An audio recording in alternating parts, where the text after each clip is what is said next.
நம்மளோட mini cartoon சேனல்ல நேத்து கோடீஸ்வரி சீரியல் லேட்டா வந்திருக்கு ஃப்ரெண்ட்ஸ். ஈவினிங் 5 மணிக்கு தான் ஒளிபரப்பாயிருக்கு. யாரெல்லாம் அந்த எபிசோட் பார்க்கலையோ மிஸ் பண்ணாம பாருங்க ஃப்ரெண்ட்ஸ், சூப்பரா இருக்கும். இனி நம்ம கோடீஸ்வரி சீரியல் வழக்கம் போல காலையில 10 மணிக்கே ஒளிபரப்பாகும் ஃப்ரெண்ட்ஸ். லாஸ்ட் எபிசோட் பார்க்காதவங்க மிஸ் பண்ணாம பாத்துருங்க. மறக்காம வீடியோக்கு ஒரு லைக் கொடுத்துருங்க ஃப்ரெண்ட்ஸ். வாங்க நம்ம கோடீஸ்வரி சீரியலுக்குள்ள போலாம். ஏத்தே இவ்வளவு வில்லத்தனம் பண்ணிட்டு இருக்கியே, பெத்த மகளுக்கே இப்படி துரோகம் பண்ண என்ன அர்த்தம்? பேடியப்பா, என் மகளுக்கு நான் துரோகமா பண்ணிட்டு இருக்கேன். அவளுக்கு நான் நல்லதான பண்ணிட்டு இருக்கேன். இதுக்கு பேர் நல்லதா? ஆமா, நல்லதுதான். என் மகளுக்கு நியாயமா சேர வேண்டிய சொத்தை அந்த ராணி எழுதி தர மாட்டேன்னு சொல்லிட்டா. வேற நான் என்ன செய்ய முடியும்? ஏதாவது ஒரு வழியில அந்த சொத்தை நான் வாங்கணும்ல. கோர்ட்டுக்கு போனா பல வருஷம் ஆவாங்க அவ. அது வரைக்கும் நான் இருப்பேனோ இருக்க மாட்டானோ. அதான் என் பேரனுக்கும் பேத்திக்கும் கல்யாணத்தை முடிச்சு வச்சா சொத்து ஆட்டோமேட்டிக்கா வந்துரும்ல. அதுக்காக தான் நான் இப்படி ஒரு பிளான் போட்டேன். ரெண்டு பேரையும் சந்திக்க வச்சா காதலிச்சிருவாங்கன்னு நினைச்சேன். நான் நினைச்ச மாதிரியே ரெண்டு பேருக்கும் காதல் வந்துட்டு. இப்பதான் எனக்கு நிம்மதியா இருக்கு. இதை நீ சரோஜாட்ட சொல்லுவே, அவட்ட சொல்லுவே, இவட்ட சொல்லுவேன்னு சொன்னா பேரு உனக்கு அங்கே வேலை இருக்காது, இந்த வீட்டுல இடம் இருக்காது சொல்லிட்டேன். ஏத்தே என்னதா இருந்தாலும் மைனிக்கு அந்த பிள்ளை கட்டியாலும் இஷ்டம் இல்லல்ல. அந்த வீட்டு சம்பந்தமே ஆகாது, சொந்தம் கூட ஆகாதுன்னு இருக்காவ. அப்படி இருக்கும்போது நீங்க எப்படி பண்ண என்ன அர்த்தம்? இங்க பாரு நெட்ட மாதிரி, சரோஜாக்கு என்ன அந்த பிள்ளைய பத்தி தெரியல, அதனால தான் இப்படி பேசிக்கிட்டு இருக்கா. என் பேத்தி நல்ல பிள்ளை, ரொம்ப நல்ல கோணம். அது எனக்கு தெரியும். நீ என்ன அங்க போயிட்டு வர உனக்கு தெரியாது. ராணி வேணா கொஞ்சம் திமிரு பிடிச்ச மாதிரி இருப்பா. ஆனா என் பேத்தி அப்படி கிடையாது. அதனால தான் என் பேரனுக்கு கட்டி வைக்கணும்னு ஆசைப்படியே. எல்லாத்துக்கும் மேல அவளை கெட்டினாலே சொத்து வீட்டுக்கு வந்து சேர்ந்துரும். என் மகளுக்கு நியாயமா கிடைக்க வேண்டிய சொத்தை நான் இப்படிதான் வாங்கி கொடுக்க போறேன். கோர்ட்டுக்கு போனாலும் கிடைக்காதது இந்த வழியில ஈஸியா கிடைச்சிரும். அதை நீ முதல்ல தெரிஞ்சுக்க. தேவையில்லாம ஏதாவது பிரச்சனை பண்ணுனா வீட்டுல இருக்க முடியாது சொல்லிட்டேன். ஏத்தே இப்ப நான் என்னதான் பண்றது? சரோஜாட்ட இந்த விஷயத்தை பத்தி மூச்சு விடக்கூடாது. எனக்கு இதை எப்ப சொல்லணும் எப்ப சொல்லக்கூடாதுன்னு தெரியும். அப்போ நாங்களே சொல்லிக்கிடுவோம். அது வரைக்கும் நீ கொஞ்சம் வாயை மூடிக்கிட்டு இரு. ஏத்தே அப்ப நான் மைனிக்கிட்ட சொல்லிடக்கூடாது அப்படித்தானே? ஆமா, சொல்லக்கூடாது. சரித்தே சொல்ல மாட்டேங்க, வேலை மட்டும் கெடுத்துறாங்க. எனக்கு தெரியாம அவட்ட நைஸா சொல்லிரலாம்னு நினைக்காதே. என் மகளுக்கு இந்த விஷயம் தெரிய வந்துச்சு. நீ தான் காரணம், உன் வேலையை தான் முதல்ல புடுங்க சொல்லுவேன். ஏத்தே இதெல்லாம் ரொம்ப அநியாயம் தே. நான் தான் சொல்ல மாட்டேன்னு சொல்லிட்டேன்ல, வேற இப்படி பேசினா என்ன அர்த்தம்? அதெல்லாம் எனக்கு தெரியாது. சரோஜாக்கு தெரியாம பாத்துக்க வேண்டியது உன் பொறுப்பு. அது மட்டும் இல்ல, என் பேரன் பேத்தி காதலுக்கு நீ தான் உதவியும் செய்யணும். என்னது நானா? நீ நாட்டாரம் எதுக்கு நீ அந்த வீட்டுக்கு நான் வேலைக்கு சேர்த்து விட்டேன்னு நினைக்கா? எனக்கு நீ உதவியா இருப்பான்ல. அந்த பிள்ளைகள் காதலுக்கும் உதவி செய்வானுதான். ஏத்தே அப்படின்னா அந்த வீட்டுல நீங்க வேலைக்காக சேர்த்து விடலையோ? வேலைக்கு தான் சேர்த்து விட்டுருக்க, நீ சம்பளம் வாங்கியதுக்கு. ஆனா என்னைய பொறுத்த வரைக்கும் நான் சொல்றதுதான் நீ செய்யணும். இல்ல வேலையை கொடுக்காதன்னு சொல்லிடுவேன் ராணிகிட்ட. ஷோ வேண்டாத்தே, அப்படிலாம் சொல்லி தொலைச்சிடாதுங்க. நான் வேற கடனை வாங்கி வச்சிருக்கேன், அதை கட்டி ஆகணும். இன்னும் பல தேவைகள் இருக்கு எனக்கு. ராணி கிட்ட மட்டும் சொல்லி கொடுத்துறாங்க தேய். நான் சொல்லாம இருக்கணும்னா நீயும் சொல்லக்கூடாது. போ, போய் உன் வேலையை பாரு. இதை சொல்லியதுக்காக அங்க இருந்து ஓடி வந்திருக்கா. போ, போய் வேலையை பாரு. சரித்தே போறேன். என்னது இது, இந்த கிளவி சரியான வில்லத்தனெல்லாம் பண்ணிட்டு இருக்கு. நான் கூட நல்ல எண்ணத்தோட வேலைக்கு சேர்த்து விட்டுருக்கலாம்னு நினைச்சிட்டு இருந்தேன். இப்பதானே தெரியுது இதோட சுயரூபம் என்னன்னு. அங்க போய் உதவி செஞ்சு ராணியை கட்ட மாட்டினா அவ்வளவுதான். உதவி செய்யலன்னா கிளவி என்ன வேலை பிடிங்கிருவேங்குது. மைனிகிட்ட வேற இந்த உண்மையை சொல்லிடக்கூடாதுங்குது. அவிட்ட சொல்லாம எப்படி இருக்க, எல்லா உண்மையும் அவிட்ட தான் சொல்லுவேன். இந்த கிளவியால எனக்கு எங்க மைனிக்கு பிரிவினை ஆயிருமோ? நான் ஆசைப்பட்ட மாதிரியே என் பியானும் பியாத்தையும் விரும்ப ஆரம்பிச்சிட்டாவல. இப்பதான் எனக்கு நிம்மதியா இருக்கு. நான் கூட ராணி அந்த பிள்ளைக்கு கல்யாணம் பேச ஆரம்பிச்சிட்டாலே நம்ம நினைச்சது எப்ப நடக்கும்னு நினைச்சிட்டு இருந்தேன். ஆனா இந்த நெட்ட மாதிரி என் வயித்துல பாலை வாக்குற மாதிரி ஒரு விஷயத்தை வந்து சொல்லிட்டு போயிருக்கா. இப்பதான் நிம்மதியா இருக்கு. இனி நான் ஆசைப்பட்ட மாதிரி எல்லாம் நடந்துரும். ராசாத்தி, நீ செஞ்சது பெரிய தப்பு ராசாத்தி. அவியிட்ட உண்மையை சொல்லி பொண்ணு கேட்க வேண்டியதானே? நீ எதுக்காக வெளிநாடுன்னு சொன்னா? அவிய வேற ரொம்ப ஸ்ட்ரிக்டா சொல்லி அவ கல்யாணத்துக்கு பிறகு வெளிநாட்டுக்கு தான் போய் செட்டில் ஆகணும்னு. பிள்ளைக்கு அப்படி ஒரு ஐடியா இல்ல, நம்மளுக்கும் அப்படி ஒரு ஐடியாவே இல்ல. நம்மளுக்கு இருக்கிறது 2 பிள்ளைகள். பொம்பளை பிள்ளைய கட்டி கொடுத்து எப்படியோ வெளியே தான் அனுப்பணும். மகன் நம்ம கூட இருந்தாதான் நம்மளுக்கு நிம்மதியா இருக்கும். நீ என்னடானா அவியிட்ட வெளிநாட்டுக்கு போவான்னு சொல்லிட்டே இருக்கா. ஏங்க, அத உங்ககிட்ட சொல்லி தான கூட்டிட்டு போனேன். 1000 போய் சொல்லி கல்யாணம் முடிக்கலாம்னு சொல்லுவாவே. இது சின்ன பொய்யா? அவிய வார்த்தைக்கு வார்த்தை திரும்ப திரும்ப வெளிநாட்டுக்கு போயிருவியதானே வெளிநாட்டுக்கு போயிருவியதானேன்னு கேட்காவ. வெளிநாட்டுக்கு போனாதான் என் பிள்ளைய கெட்டி கொடுப்பேன்னு சொல்லியாவ. இல்லனா கெட்டி தர மாட்டாவன்னு எனக்கு தோணுது. அப்படி இருக்கும்போது கல்யாணம் முடிச்ச பிறகு நாங்க வெளிநாட்டுக்கு போகலன்னு சொன்னா அவிய என்ன நடப்பாவ? ஏங்க கல்யாணம் முடிச்ச பிறகு அவிய இத பத்தி நம்மகிட்ட பேசவே மாட்டாவே. அப்படியே ஏதாவது பேசினாலும் இன்னொரு 6 மாசம் இன்னொரு 6 மாசம்னு 2-3 வருஷத்தை ஓட்டிடுவோம்.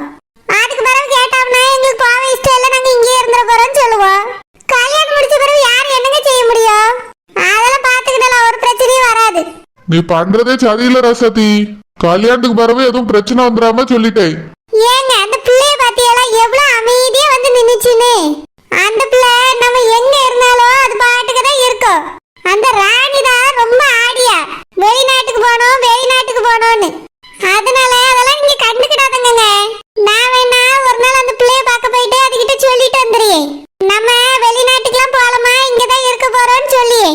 அதுக்கு பிறகு கல்யாணம் முடிச்சா அது பொய்யா ஆகாதுல்ல. அந்த பிள்ளைகிட்ட சொல்லி என்ன பிரயோஜனம்? அவியிட்ட சொல்லணும். ஆவியிட்ட சொன்னா கல்யாணம் முடியாதுங்க. வேண்டாம்னு சொல்லுவாவே. நம்ம மகனுக்கும் அந்த பிள்ளைய பிடிச்சிக்கிட்டு அந்த பிள்ளைக்கும் நம்ம மகனை பிடிச்சிருக்கோம். இந்த ஒரு சின்ன பையில என்ன ஆயிர போகுது? ஒரே ஒரு பொய் மட்டுமா சொன்னா? வீடு முழுக்க வேலைக்காரங்க இருக்காங்கன்னு சொல்லியா? நம்ம வீட்டுல என்ன எல்லாத்துக்கும் வேலைக்காரங்களா வச்சிருக்கோம்? அதான் வீட்டுல வேலைக்காரி வச்சிருக்கோம்ல, வீட்டை கிளீன் பண்றதுக்கு, சமைக்கிறதுக்கு, பாத்திரம் விளக்க கூட ஆள் வச்சிருக்கோம்ல. 2 பேர் தானே வச்சிருக்கோம் ராசத்தி. அவிய வீட்டுல 10 பேருக்கு மேல இருப்பாவ போல. நீ என்னடானா அதுக்கும் மேல எங்க வீட்டுல வேலைக்கு ஆள் இருக்குன்னு சொல்லியா? நம்ம அப்படிலாம் வேலைக்கு ஆள் வைக்கலையே ராசத்தி. ஏங்க நம்மளும் அதே மாதிரி கொஞ்ச நாளைக்கு வேலைக்கு ஆள் வைப்போம். எதுக்கு ராசத்தி? அதான் நம்ம சொல்லிச்சுல, நாளை குறிச்சிட்டு உங்க வீட்டை வந்து பாப்பேன்னு. அதனால கல்யாணம் முடியற வரைக்கும் நம்மளும் கொஞ்சம் வேலைக்காரவியல வைப்போம். நான் கார்மெண்ட்ஸ்க்கு இப்ப புதுசா 2-3 பேரை அனுப்பி விட்டேன்ல, அது எல்லாத்தையும் வீட்டுல வந்து கொஞ்ச நாளைக்கு வேலை பார்க்க சொல்லுங்க. அதே சம்பளம் பேசி வீட்டுக்கு வர சொல்லுங்க. அவிய வந்து வீட்டுல வேலை பார்ப்பாவே. கல்யாணம் முடிஞ்ச பிறகு வேணா கார்மெண்ட்ஸ்ல வேலை செய்யட்டும். ராசாத்தி நீ செய்யறது ரொம்ப தப்பா இருக்கு. இப்ப நான் என்ன தப்பா செஞ்சிட்டேன்? கார்த்தி, உனக்கு அந்த பிள்ளைய பிடிச்சிருக்கா இல்லையா? பிடிச்சிருக்குமா? பாத்தியலா, நம்ம மகனுக்கு அந்த பிள்ளைய பிடிச்சிருக்கு. இதுக்கு மேல யோசிக்க ஒண்ணும் இல்ல. ஏதோ கல்யாணம் முடிக்கிறதுக்காக ஒரு சில போய் சொல்ல போறோம். அதுக்கு பிறகு என்ன அவிய என்ன வீட்டுக்கு ஓயாமலே வந்துட்டு இருக்க போறாவே? நம்ம வேலைக்காரவிய வச்சிருக்கிறது அவியலுக்கு தெரிய போதா, இல்ல அவள வேலை வாங்குறது அவியலுக்கு தெரிய போதா? ராசாத்தி என்ன பேசுறா நீ? அவியதான் சொன்னாவுல அந்த பிள்ளை வீட்டுல எந்த வேலையும் செஞ்சு பழக்கம் இல்லைன்னு. ஆமா, ஒரு வேலையும் செய்ய மாட்டா. புருஷனுக்கு யார் சமைச்சு கொடுப்பாவளா? என்னதான் வேலைக்காரவிய சமைச்சாலும் புருஷனுக்கு பிடிச்சது அவதான் செஞ்சு கொடுக்கணும். காலையில முழிச்சு வருவாளா, நாளை சாப்பிட்டுட்டு காலேஜுக்கு ஓடுவாளா? என்ன பிள்ளைய வளர்த்து வச்சிருக்காவ? இங்க வந்த பிறகு எல்லாத்தையும் நான் மாத்துறேன். அவ இந்த வீட்டுக்கு வந்த பிறகு வேலைக்காரவி எல்லாம் நிறுத்திடுவேன். அவதான் வீட்டு வேலை மொத்தமும் செய்யணும். அப்பதான் குடும்ப பொறுப்பு வரும். பணம் இருக்குதுன்னு எல்லாத்துக்கும் வேலைக்காரவி வேலை வச்சுட்டா சோம்பேறி ஆயிருவோம். எல்லா வேலையும் செஞ்சு பழகினாதான் நல்லது. சின்ன பிள்ளை தானே, செய்யட்டும். ராசாத்தி உன் பேச்சே சரியில்லை. ஏங்க நான் சரியாதான் பேசுறேன். நீங்க எதுக்கு தப்பாவே எடுத்துக்கிட்டீங்க? மகன் வெளிநாட்டுக்கு போறானே சொல்லுங்க, யார் கேட்டாலும். ஒரு 2-3 வருஷத்துக்கு இதே பொய்ய சொல்லுவோம். அதுக்கு பிறகு போக முடியல, அந்த பிரச்சனை இந்த பிரச்சனைன்னு சொல்லிட்டு இங்கே இருந்துடலாம். அதே மாதிரி கார்மெண்ட்ஸ்க்கு நான் புதுசா அனுப்பி விட்டேன்ல, அவியலெல்லாம் வீட்டு வேலை செய்யறதுக்கு அனுப்பி விடுங்க. கல்யாணம் முடியற வரைக்கும் அவிய வீட்டுல வேலை செய்யட்டும். என்னமோ பண்ணு ராசாத்தி. எந்த பிரச்சனையும் வராம இருந்தா நல்லது.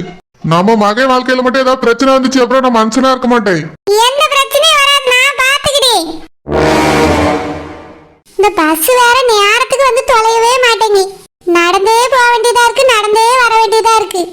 ஆமாக்கா, ஒரே தொல்லையாதான் இருக்கு. என்ன செய்யனே தெரியலையே. தினமும் நடந்து போயிட்டு நடந்து வரதுக்குள்ள ஒரே கால் கையெல்லாம் வலி எடுத்துருதுக்கா. பிறகு வீட்டுக்கு எங்க வேலை செய்யனால படுத்து வரங்களாம் போலதான் இருக்கு. நீயாவது பரவாயில்ல, உங்க அம்மா வீட்டுல இருக்கா. உன்னால செய்ய முடியலன்னா உங்க அம்மா செஞ்சிருவாவே, இல்லனா உன் மைனிகாரி செஞ்சிருவா.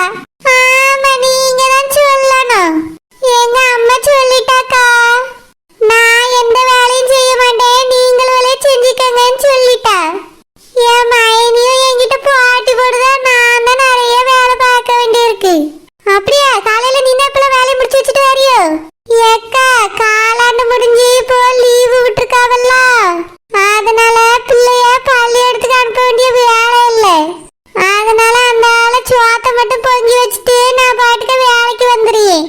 இல்லைன்னா என் மகளை ரெடி பண்ணணும், ஸ்கூல்ல கொண்டு போய் விடணும். ஏகப்பட்ட வேலை இருக்கு, எல்லாத்தையும் முடிச்சாதான் இங்க வரவே முடியும்க்கா. ஆமா ஷில்பா, எங்களுக்கும் அதேதான். இதுல இந்த பஸ் வேற மக்கார் பண்ணுது. கரெக்டா நம்ம வர நேரத்துக்கு பார்த்து அது வரமாட்டேங்க. நடந்தே போயிட்டு நடந்தே வர வேண்டியிருக்கு. இப்ப போன உடனே ஒரு 5 நிமிஷம் கூட போய் உட்கார முடியாது. என் மாமியாரு வீடு குப்பையா இருக்கு, ரோடு குப்பையா இருக்குங்க. போன உடனே எல்லாத்தையும் சுத்தம் பண்ணணும். அதுக்கு பிறகு பிள்ளைகளுக்கு ஏதாவது செஞ்சு கொடுக்கணும். இல்ல 10வது குறைக்கு என் மாமியார் அதை செய் இதை செய்ன்னு சொல்லிக்கிட்டே இருக்கும். காலையில பூசாம போட்டுட்டு வர பாத்திரத்தை கூட அது பூசி வைக்காது. நான் போன பிறகுதான் அதையும் கடந்து விளக்கணும். மருமக வேலைக்கு போறாளே, நம்ம ஒரு சின்ன உதவி செஞ்சப்போ ஒண்ணு கிடையாது. என்னனையே அவ செஞ்சு ஒழிஞ்சிட்டு போட்டோன்னு விட்டுரும். ரொம்ப கஷ்டம் தான்க்கா. ஆமா ஷில்பா, அது கூட இருக்கிறது ரொம்ப ரொம்ப கஷ்டம் தான். வேற என்ன செய்ய, பிள்ளைகளை வளர்க்கணும்ல. அந்த வீட்டுல கிடந்து அதுகிட்ட ஏச்சும் பேச்சு வாங்குறதுக்கு இப்படி வேலைக்கு வந்துட்டா கூட நிம்மதியா தான் இருக்கு. ஆனா வீட்டுக்கு போனவனே ஒரு 10 நிமிஷம் கூட ரெஸ்ட் எடுக்க முடியாது. அங்கேயும் போய் நான் பம்பரமா சுழந்துட்டே தான் இருக்கணும். ரோசா பக்காக்கு எந்த பிரச்சனையும் இல்லை. அவிய வீட்டுல அவிய மாமியார் இல்ல, அதனால ரிலாக்ஸா போய் வேலை பார்ப்பாவ. நம்மளுக்கு அப்படியே வீட்டுக்கு போனா பறந்து பறந்து வேலை பார்க்க வேண்டியதா இருக்கு. ஆமாக்கா. செல்லம்மாக்கா, தீபாவளி வருதுல்ல? ஆமா, அதுக்குதான் என்ன நாள் இருக்குல்ல. ஏக்கா, தீபாவளிக்கு போனஸ் போடுவாங்களா நம்ம வேலை செய்யற கார்மெண்ட்ஸ்ல? அப்படியா, போனஸ் போடுவாங்களா? ஆமாக்கா, 1 மாச சம்பளம் போனஸா? அப்படியா? ஆமாக்கா, அங்க வேலை செய்யறவியா அப்படிதான் பேசிக்கிட்டாவே. நான் குஞ்சத்தால நிமிராம தச்சிக்கிட்டே இருப்பேனா, இதெல்லாம் நான் காதல வாங்குறதே இல்ல. நான் ஹெல்ப்பர் தானக்கா. ஒரு இடத்துல இருந்து துணி எடுத்துட்டு போய் இன்னொரு இடத்துல கொடுப்பேன்ல. அப்ப நான் பேசிட்டு இருந்ததே காதல கேட்டேன். தீபாவளி போனஸ் 1 மாச சம்பளம் தருவாங்களா? அப்படியா? நம்மளுக்கு கிடைக்குமா?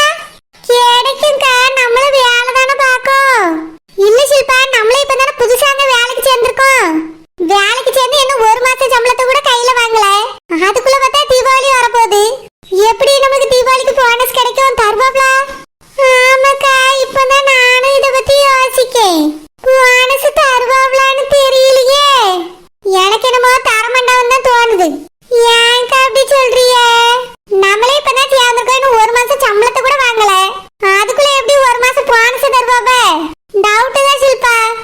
ஏக்கா, நம்ம வேணா ராசத்திய கைட்ட கேட்டு பாப்போமா? வேண்டாம் வேண்டாம், ஓயாம அப்படியே வீட்டுக்கு போயிட்டு இருந்தாலும் சரிப்பட்டு வராது. நம்ம வேலை செய்வோம், தீபாவளிக்கு போனஸ் தராவளா இல்லையான்னு பாப்போம். போனஸ் தரலனா ராசத்திய கைட்ட போய் பேசுவோம். சரிக்கா. ஆமா, தீபாவளி கொண்டாட்டத்துக்கு பணம் நிறைய தேவைப்படுமே. போனஸ் கிடைக்கலன்னா என்ன செய்வியே? இங்க பாசிப்பா, வருஷ வருஷம் நான் தீபாவளி பண்டு போட்டுருவேன். அதுல வர பட்டாசு, அதுல வர பொருட்களை வச்சே நான் தீபாவளியை கொண்டாடிடுவேன். அப்புறம் என் புருஷன் துணி எடுக்கிறதுக்கு ரூபாய் எப்படியா ரெடி பண்ணிடுவாங்க. அவ்வளவுதான், நாங்க தீபாவளியை சிறப்பா கொண்டாடிடுவோம். ஏக்கா, பலகாரம் எல்லாம் சுட மாட்டீங்களோ? அதுக்கெல்லாம் எங்க நேரம் இருக்கு ஷில்பா. நம்மளே இப்ப வேலைக்கெல்லாம் போக ஆரம்பிச்சிட்டோம்ல. வீட்டுல இருந்தா அழகா செய்யலாம். ரேஷன் கடையில போய் அரிசி வாங்கிட்டு வந்து ஊற வச்சு இடிச்சா மாவு வந்துடும். அதனால விருப்பப்பட்ட பலகாரத்தெல்லாம் சுட்டு சாப்பிடலாம். ஏக்கா, மாவை மிஷின்ல கொடுத்து அரைச்சிருவோம்.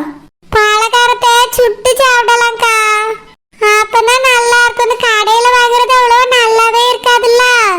ரோசா பக்கா, நீங்க என்ன சொல்றீங்க? என்ன ஷில்பா? ஐயோ, நீங்க எந்த உலகத்துல இருக்கீங்க? அப்ப நாங்க பேசினது எதையுமே காதலே வாங்கலையோ? இல்ல ஷில்பா, வீட்டுக்கு போய் என்ன சமைக்க என்ன வேலை செய்யன்னு யோசிச்சுட்டே வரணும்.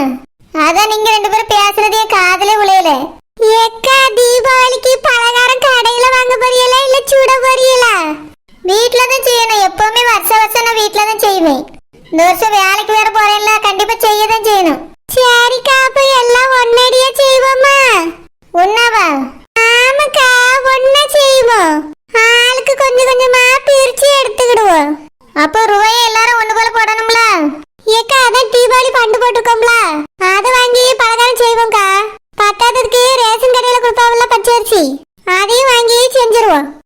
சரி செல்லம்மா, நிறைய செய்ய வேண்டியிருக்கும் பாத்துக்க. ஏக்கா, செய்வோம்க்கா. எல்லாரும் பேசி சிரிச்சுக்கிட்டு ஒன்னா ஒரே இடத்துல இருந்து செஞ்சா நல்லா இருக்கும்.